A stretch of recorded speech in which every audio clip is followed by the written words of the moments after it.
ಈ ಗಾಡಿ ಲಾಂಚ್ ಆಗಿ 15 ವರ್ಷ ಆಗಿದೆ.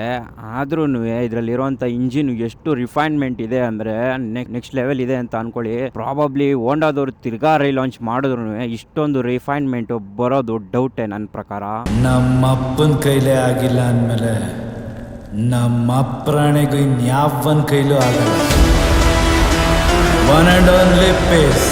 ಕಿಲೋಮೀಟ್ರ್ ಬರ್ತಿಲ್ಲ, ಸ್ವಲ್ಪ ಚೈನ ಸ್ವಲ್ಪ ನೈಸ್ ಇದೆ ಅನ್ನೋದು ಬಿಟ್ಟರೆ ಬೇರೆ ಏನಿಲ್ಲ. ಇನ್ನು ಬಾಕಿ ಎಲ್ಲ ಸಖತ್ ಕಂಡೀಷನಲ್ಲಿ ಆಗಿದೆ. ಮೊನ್ನೆ ಯಾರೋ ಫ್ರೆಂಡು ತೊಗೊಂಡೋಗಿ ಎತ್ತಾಕ್ಬಿಟ್ರಂತ, ಇಲ್ಲಿ ಪಾರ್ಟ್ಸ್ ಎಲ್ಲ ಅಲ್ಲಾಡ್ತೈತೆ ಇಲ್ಲಿ. ಬಟ್ ನೀವು ಸಿಟಿಲಿ ನುಗ್ಸಾಡ್ತೀರಾ ಅಂದರೆ ಕ್ರೇಜಿಯಾಗಿ ನುಗ್ಸಾಡ್ಬೋದು ಗಾಡಿನ. ಇಲ್ಲಿ ಏನು ಗುರು ವ್ಯೂ ಚೇಂಜ್ ಮಾಡ್ಬಿಟ್ಟೆ ಅನ್ಕೊಂಡ್ರ? ಸುಮ್ಮನೆ ಹಂಗೆ ಥ್ರಿಲ್ ಇರಲಿ ಅಂತ. ಥ್ರಿಲ್ ಅಂದ್ರೆ ಏನು? ಸುಮ್ಮನೆ ಹಂಗೆ ಥ್ರಿಲ್ ಅನ್ನೋದೇ ಸುಮ್ಮನೆ ಹೇಳೋದು. ಗಾಡಿ ಬಗ್ಗೆ ಹೇಳೋದು ಥ್ರಿಲ್ ಬಗ್ಗೆ ಕೇಳ್ತಾ ಗೊತ್ತಾನೆ. ಈ ಗಾಡಿನೇ ಒಂದು ಥ್ರಿಲ್ಲು. ಅದೊಂದು ಟೈಮಲ್ಲಿ ಲಿಕ್ವಿಡ್ ಕುಲ್ಡ್ ಅಂದ್ರೇನೆ ಏನು ಅಂತ ಗೊತ್ತಿಲ್ಲದೆ ಇರೋ ಟೈಮಲ್ಲೇ ಇವರು ಲಿಕ್ವಿಡ್ ಕೂಲ್ ಕೊಟ್ಟಿದ್ರು. ಅದೂ ಕೂಡ ಒಂದು BS3 ಗಾಡಿಯಲ್ಲಿ ಲಿಕ್ವಿಡ್ ಕೂಲ್ ಕೊಟ್ಟಿದ್ದಾರೆ ಅಂದರೆ ನೆಕ್ಸ್ಟ್ ಲೆವೆಲ್ ಅಂತಾನೆ ಕೂಡ ಹೇಳ್ಬೋದು ಹೋಂಡಾದವ್ರನ್ನ. ಅದೊಂದು ಟೈಮ್ ಇವರು ಬರೀ R15 ಗಾಡಿಗಳನ್ನ ರೂಲ್ ಮಾಡ್ತಿದ್ರಂತ ಟೈಮಲ್ಲಿ ಹೋಂಡಾದೊಂದು CBR ಗಾಡಿಗಳನ್ನ ಲಾಂಚ್ ಮಾಡ್ದ. ಒಂಥರ ಟ್ರೆಂಡ್ ಸೆಟ್ಟರ್ ಅಂತಾನೆ ಕೂಡ ಹೇಳ್ಬೋದು ಈ ಗಾಡಿನ. ಎಲ್ಲ ನೀವು ಕಟ್ಟಿದ ಹೆಸರು, ಎಲ್ಲ ನೀವು ಕೊಟ್ಟ ಆಸ್ತಿ, ಎಲ್ಲ ನೀವು ಕೊಟ್ಟಂತ ಕರುಣೆ. ಈ ಕೈ ಕರ್ನಾಟಕದ ಆಸ್ತಿ. ಮುಷ್ಟಿ ಮಾಡಿ ಹೊಡೆದ್ರೆ ಮತ್ತೆ ಎದ್ದು ಬಂದಿದ್ದು ಚರಿತ್ರೆ. ಸಾಂಗ್ಲಿಯ ಯಾರಾದ್ರೂ ತಪ್ಪು ಮಾಡಿ ಕಂಡ್ರೆ ಶಿಕ್ಷೆ ಕೊಡಂತ ಗಂಡಸು ಕಣ ನಾನು. ಡೌಟಾಗ ನಾನು ಡೌಟೇ ಕಣಿಲ್ಲ ಕಣ. ನಮ್ಮ ಬೈಕಲ್ಲಿ ದೀಪಾವಳಿ ಬಂದೇ ಬರುತ್ತೆ. ಪಟಾಕಿ ಯಾವಂದೇ ಆಗಿರಲಿ, ಅಂಥವ್ರು ನಾವಾಗಿರ್ಬೇಕು.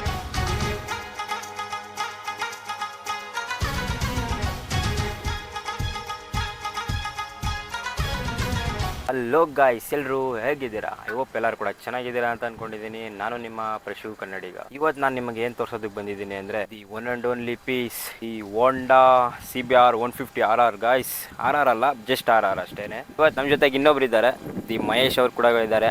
ಕ್ಯಾಮ್ರಾ ರೊಟೇಟ್ ಮಾಡ. ಹಾಯ್. ಇವತ್ತು ಅವರೇ ನಮ್ಮ ವ್ಲಾಗ್ ಮಾಡೋವಂಥದ್ದು. ಏನೋ ಡಿಫ್ರೆಂಟ್ ಆಗಿ ಮಾಡ್ತಾ ಇದ್ದೀನಿ ಇವತ್ತು. ಸಪೋರ್ಟ್ ಮಾಡಿ ಅಂತ ಹೇಳ್ತಾ ಈ ವಿಡಿಯೋ ಇಲ್ಲೇ ಸ್ಟಾರ್ಟ್ ಮಾಡ್ತಾ ಇದ್ದೀನಿ ಗಾಯ್ಸ್. ಸೊ ಮತ್ತೆ ಇನ್ನೇನು ತಡ ಮಾಡೋದು, ಬನ್ನಿ ನಾ ಗಾಡಿ ಬಗ್ಗೆ ನಾವು ತಿಳ್ಕೊಳ್ಳೋದಕ್ಕೆ ಶುರು ಮಾಡೋಣ ಅಂತ. ಏನ್ ಗುರು ವ್ಯೂ ಚೇಂಜ್ ಮಾಡ್ಬಿಟ್ಟೆ ಅನ್ಕೊಂಡ್ರ? ಸುಮ್ಮನೆ ಹಂಗೆ ಥ್ರಿಲ್ ಇರ್ಲಿ ಅಂತ. ಥ್ರಿಲ್ ಅಂದ್ರೆ ಏನು? ಸುಮ್ಮನೆ ಹಂಗೆ ಥ್ರಿಲ್ ಅನ್ನೋದೇ ಸುಮ್ಮನೆ ಹೇಳೋದು. ಗಾಡಿ ಬಗ್ಗೆ ಹೇಳೋದು ಥ್ರಿಲ್ ಬಗ್ಗೆ ಕೇಳ್ತಾ ಗೊತ್ತಾನೆ. ಈ ಗಾಡಿನೇ ಒಂದು ಥ್ರಿಲ್ಲು. ಗಾಡಿ ಬಗ್ಗೆ ಹೇಳ್ರಿ ಫಸ್ಟ್. ಗಾಡಿ ಬಗ್ಗೆನಾ? ಬನ್ನಿ ಹೇಳೋಣ. ಇನ್ನು ಗಾಡಿ ಫ್ರಂಟ್ ಇಂದ ನೋಡೋದಕ್ಕೆ ಈ ತರ ಕಾಣಿಸುತ್ತೆ. ಒಂದು ಪ್ರೊಜೆಕ್ಟರ್ ಹೆಡ್ ಲ್ಯಾಂಪ್ ತರ ಕಾಣ್ಬೋದು ನಿಮ್ಗೆ. ಇದು 2 ಡೇ ಟೈಮ್ ರನ್ನಿಂಗ್ ಲ್ಯಾಂಪ್ ತರ ಕೆಲಸ ಮಾಡುತ್ತೆ. ಮತ್ತೆ ಇಲ್ಲೊಂದು LED ಹೆಡ್ ಲ್ಯಾಂಪ್ ಇದೆ. LED ಅಲ್ಲ, ಆಕ್ಚುಲಿ ಹಾಲೋಜನ್. ಓನರ್ ಮುಂದೆ LED ಹಾಕ್ಸಿರುವಂತದ್ದು. ಮತ್ತೆ ಹಾಲೋಜನ್ ಇಂಡಿಕೇಟರ್ಸ್ ಕೂಡ ಕೊಟ್ಟಿದ್ದಾನೆ. ನೈಟ್ ಟೈಮು ಅಂತ ಥ್ರೋ ಏನ್ ಸಿಗಲ್ಲ. ಆಕ್ಚುಲಿ ಹೇಳ್ಬೇಕಂದ್ರೆ ಹಾಲೋಜನ್ ಗಾಡಿ ಆಗಿರೋದ್ರಿಂದ ಒಂದ್ ಲೆವೆಲ್ ಲೈಟಿಂಗ್ ಬರುತ್ತೆ. ಇನ್ನೇನ್ ಹೇಳ್ಬೇಕಪ್ಪ? ಗಾಡಿ ಯಾವಾಗ ಲಾಂಚ್ ಆಯ್ತು, ಗಾಡಿ ಏನ್ ಮೈಲೇಜ್ ಕೊಡುತ್ತೆ, ಇದ್ರ ಬಗ್ಗೆ ಜನಗಳಿಗೆ ಹೇಳ್ರಿ. ಹೌದೇನೋ. ಈ ಗಾಡಿ ಬಂದು ಪರ್ಟಿಕ್ಯುಲರ್ 2012ರಲ್ಲಿ ಲಾಂಚ್ ಆಗಿರುವಂತದ್ದು. ದಿ ಹೋಂಡಾ CBR 250 ನ ನೋಡೇ ಇರ್ತೀರಾ. ಇದು ಒಂದು 150R. ಇದು ಅದರ ತಮ್ಮ ಇದ್ದಂಗೆ ಅಂತಾನೆ ಅನ್ಬೋದು. ಆಕ್ಚುಲಿ ಹೇಳ್ಬೇಕಂದ್ರೆ ಮಾರ್ಕೆಟ್ ಅಲ್ಲಿ ನಿಮ್ಗೆ ನೋಡೋದಕ್ಕೆ ಸಿಗೋದೇ ಇಲ್ಲ ಅಂತ ಅನ್ಕೋಬಿಡಿ. ಮತ್ತೆ ಇದ್ರಲ್ಲಿ ಇರುವಂತ ಸರ್ವಿಸ್ ಕಾಸ್ಟ್ ಗೆ ಜನ ತಗೊಳ್ಳೋದು ಕಮ್ಮಿ ಮಾಡಿದ್ರು. ದಿ ಪ್ರೈಸ್ ರೇಂಜ್ ಕೂಡ ಅಷ್ಟೇ ಇತ್ತು. ಆ ಟೈಮ್ ಅಲ್ಲಿ 2 ಲಕ್ಷ ಹೆಚ್ಚು ಕಮ್ಮಿ ಇರ್ತಾ ಇತ್ತು ಒಂದು ಗಾಡಿ ಪ್ರೈಸ್. ಆ ಟೈಮ್ ಅಲ್ಲಿ ತುಂಬಾ ದೊಡ್ಡ ಅಮೌಂಟ್ ಏನೆ 2012ರಲ್ಲಿ. ಈಗ ಸೆಕೆಂಡ್ ಹ್ಯಾಂಡ್ ಮಾರ್ಕೆಟ್ ಅಲ್ಲಿ ನಮ್ಗೆ ಹೆಚ್ಚು ಕಮ್ಮಿ ಇಲ್ಲ ಅಂದ್ರೆ ಒಂದು ಫುಲ್ ಮಿಂಟ್ ಕಂಡೀಷನ್ ಅಲ್ಲಿ ಇರುವಂತದ್ದಾದ್ರೂ ಒಂದು 50 ರಿಂದ 80 ಸಾವಿರ ಅಂತ ಕೇಳ್ತಾರೆ ಜನ. ಬಟ್ ಈ ಗಾಡಿ ಮಿಂಟ್ ಕಂಡೀಷನ್ ಅಲ್ಲಿ ಇಲ್ಲ. ಎಲ್ಲರ ಬಗ್ಗೆ ಹೇಳ್ತಿರಲ್ಲ, ಬ್ರೇಕ್ ಬಗ್ಗೆ ಹೇಳಿ.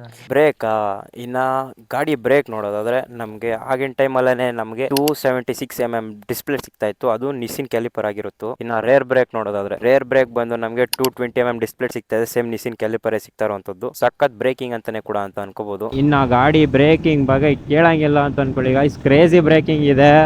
ಬಟ್ ABS ಒಂದಿಲ್ಲ. ಅದೊಂದು ಬಿಟ್ರೆ ಬೇರೇನು ಇಲ್ಲ. ಗಾಡಿ ಶಾಕ್ ಅಬ್ಸರ್ವ್ ಬಗ್ಗೆ ಹೇಳಿ. ಗಾಡಿ ಶಾಕ್ ಅಬ್ಸರ್ವ್ ಬಗ್ಗೆನಾ?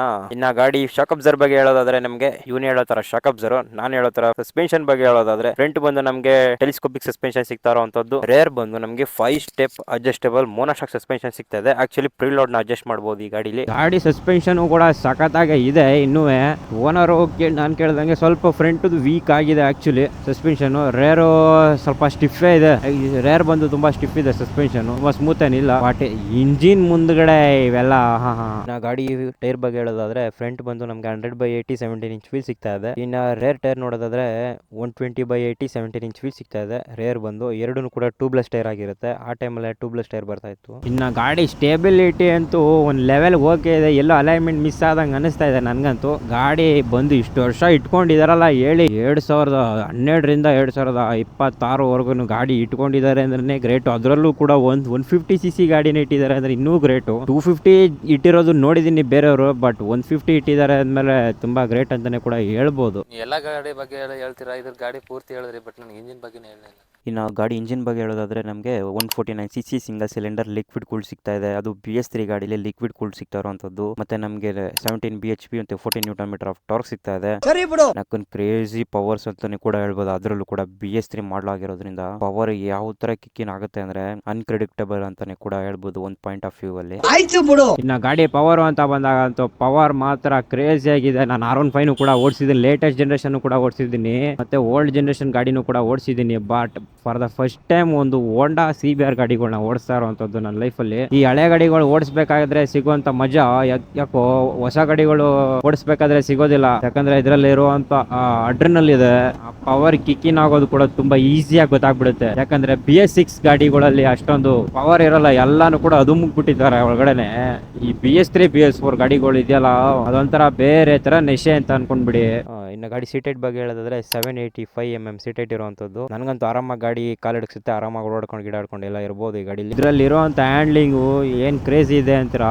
ಗಾಡಿ ಸ್ವಲ್ಪ ಓನರ್ ಹಂಗೆ ಮೇಂಟೈನ್ ಮಾಡಿ ಇಟ್ಕೊಂಡಿದ್ದಾರೆ. ಪಾರ್ಟ್ಸ್ ಇಲ್ದಾದ್ರು ಇದ್ರಿಗೆ ಸೋರ್ಸ್ಗಳು ಕಮ್ಮಿ ಇದ್ರೂ ಕೂಡ ಸುಮಾರಾಗಿ ಮೇಂಟೈನ್ ಮಾಡಿದ್ದಾರೆ. ಕಿಲೋಮೀಟರ್ ಬರ್ತಿಲ್ಲ, ಸ್ವಲ್ಪ ಚೈನ ಸ್ವಲ್ಪ ನೈಸ್ ಇದೆ ಅನ್ನೋದು ಬಿಟ್ರೆ ಬೇರೆ ಏನಿಲ್ಲ.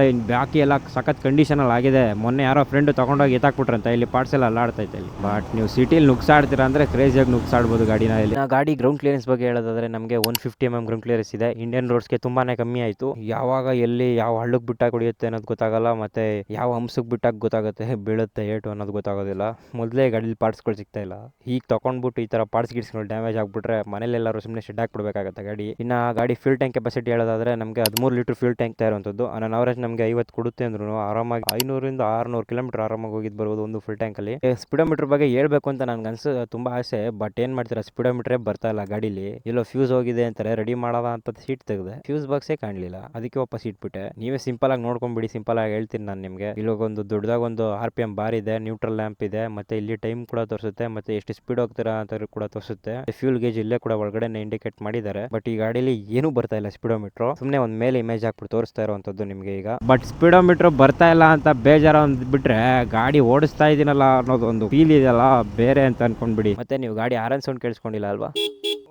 ನಾನು ಹೇಳ್ದೆ ಅಲ್ಲ ಲೌಡ್ ಆಗೇನೆ ಇದೆ, ಕೇಳಿಸುತ್ತಾ? ಸರಿಯಾಗಿ ಕೇಳಿಸುತ್ತೆ. ಐ ಹೋಪ್ ಯು ಗೈಸ್ ಎಲ್ಲರೂ ಕೂಡ ವಿಡಿಯೋ ಇಷ್ಟ ಆಗಿದೆ ಅಂತ ಅನ್ಕೊಂಡಿದ್ದೀನಿ. ಲೈಕ್ ಮಾಡಿ, ಶೇರ್ ಮಾಡಿ, ಸಬ್ಸ್ಕ್ರೈಬ್ ಮಾಡಿ ಅಂತ ಹೇಳ್ತಾ until then stay tuned, take care, bye bye, ride safe and be safe guys and piece.